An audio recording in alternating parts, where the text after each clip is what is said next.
Hello बच्चों, मैं L के सिन्हा ऑनलाइन क्लासेस में आप सभी का स्वागत करता हूँ। आज हम कक्षा 10वीं के जीव विज्ञान विषय अध्याय 1 जीवों का विकास का भाग तीसरा पढ़ने जा रहे हैं। भाग तीसरा में सबसे पहले हम आज पढ़ेंगे चयन। चयन कहने का अर्थ होता है किसी चीज़ को चुनना।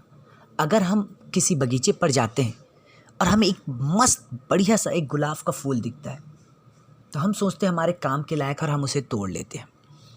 तो इसी तरीके से प्रकृति में हम देखते हैं कि इस पृथ्वी पर बहुत सारे जीव रहते हैं और इन जीवों में विभिन्नताएं पाई जाती है। शेर, भालू, चीता, हाथी, बहुत सारे जीव हैं जो जंगल में रहते हैं और बहुत सारे अलग अलग प्रकार के इंसान रहते हैं, जैसे कि काले या एकदम से सफ़ेद या सांवले, तीनों प्रकार के लोग पाए जाते हैं। छोटे, बड़े, मोटे, पतले, इस तरीके से विभिन्नताएं पाई जाती है। परंतु इस पृथ्वी पर कौन सा जीव जीवित रहेगा और कौन सा जीव जीवित नहीं रहेगा, इसका चयन करना ही क्या कहलाता है? चयन कहलाता है। ये दो प्रकार के होते हैं, एक प्राकृतिक चयन और दूसरा कृत्रिम चयन। प्राकृतिक चयन कहने का अर्थ होता है कि प्रकृति चयन करती है कि कौन सा जीव जीवित रहेगा और कौन सा जीव जीवित नहीं रहेगा। जैसे कि डायनासोर का विलुप्त होना। डायनासोर आज के समय में विलुप्त हो चुके हैं परंतु हम जीवित हैं, अर्थात क्या हुआ? प्राकृतिक चयन हुआ। दूसरी चीज़ आती है कृत्रिम चयन।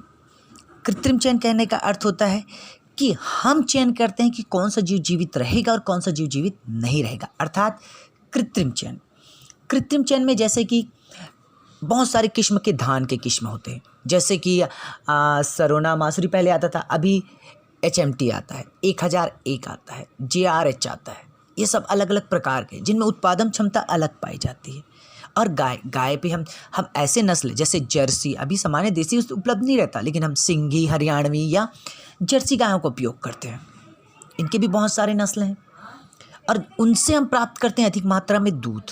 अर्थात कहने का अर्थ यही हुआ कि ये मनुष्य ने चयन किया कि कौन सा जीव जीवित रहेगा और कौन सा जीव जीवित नहीं रहेगा। तो ये कहलाता है कृत्रिम चयन। फिर दूसरी चीज़ आती है अनुकूलता। अनुकूलता कहने का अर्थ होता है कि वातावरण के अनुसार अपने आप को ढाल कर जीवित रहना ही क्या कहलाता है? अनुकूलन कहलाता है। जैसे कि अल्पकालिक अनुकूलन। अल्पकालिक मतलब हम जैसे ही धूप में निकलते हैं हमारी त्वचा पर एक काला सा वर्णक उत्पन्न होता है, मेलेनिन वर्णक, जो धूप से हमारी रक्षा करता है, हमारी त्वचा को बचाता है उसे अवशोषित करके। और जैसे ही हम सामान्य तापमान पर वापस घर के अंदर आते हैं हमारी त्वचा का रंग सामान्य हो जाता है। तो ये अल्पकालिक अनुकूलन हुआ। दूसरा हुआ दीर्घकालिक अनुकूलन, अर्थात ये एक बार परिवर्तित होने के बाद दोबारा अपनी सामान्य अवस्था में नहीं आता। इसे कहते हैं हम दीर्घकालिक अनुकूलन। जैसे दीर्घकालिक की बात करूं, नागफनी का जो पत्ती है वो कांटों में रूपांतरित हुआ है और जो तना है वो पत्तियों में रूपांतरित हो गया। अब एक बार ये चीज़ रूपांतरित हुई पानी को कमी को पूरा करने के लिए, अर्थात पानी ऐसे क्षेत्र राजस्थान में पाया जाता है, अर्थात राजस्थान में पानी की बहुत कमी है, तो इसने अपने आप को रूपांतरित किया ताकि कम से कम इसकी जल की हानि हो सके। जैसे कि आपके घर पानी कम है तो एक दिन आप थोड़ा थोड़ा यूज़ करोगे, लेकिन और उसे देखोगे जैसे हाथ आप एक बाल्टी पानी से धोते हो, परंतु जिस दिन पानी कम रहेगा आप एक जग से हाथ धो लोगे। अर्थात कहने का अर्थ यही होता है कि हम अपने अनुसार से व्यवहार में परिवर्तन लाते हैं। तो इसी तरीके से उसने अपने आकार में परिवर्तन लाया नागफनी ने, और वो पूर्णतः रूपांतरित हो गया। अब वो सामान्य अवस्था में परिवर्तित नहीं हो सकता, चाहे किसी भी मौसम में कहीं भी लगा दो उसे। तो ये होता है क्या? अनुकूलता, दो प्रकार की।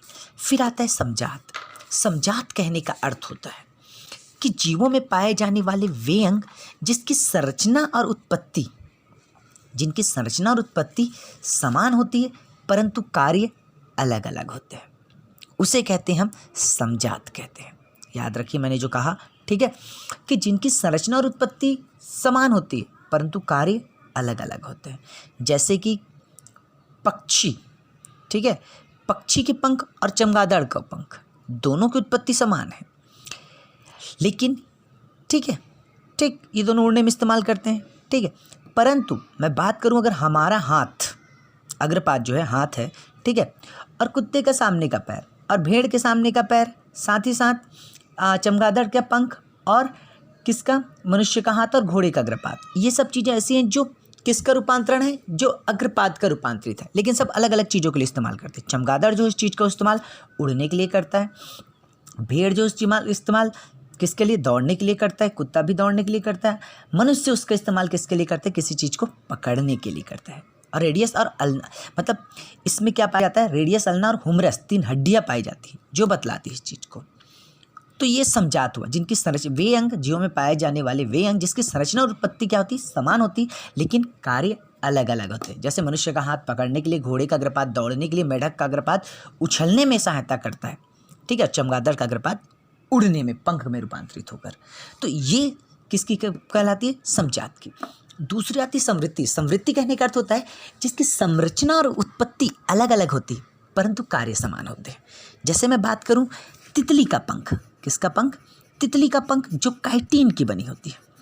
परंतु मैं चमगादड़ के पंख की बात करूं तो मैंने बताया ना, अग्रपाद के मेटाकार्पस अर्थात उंगलियों का रूपांतरण है, लेकिन दोनों के कार्य समान है, तो इसे हम कहते हैं समवृत्ति।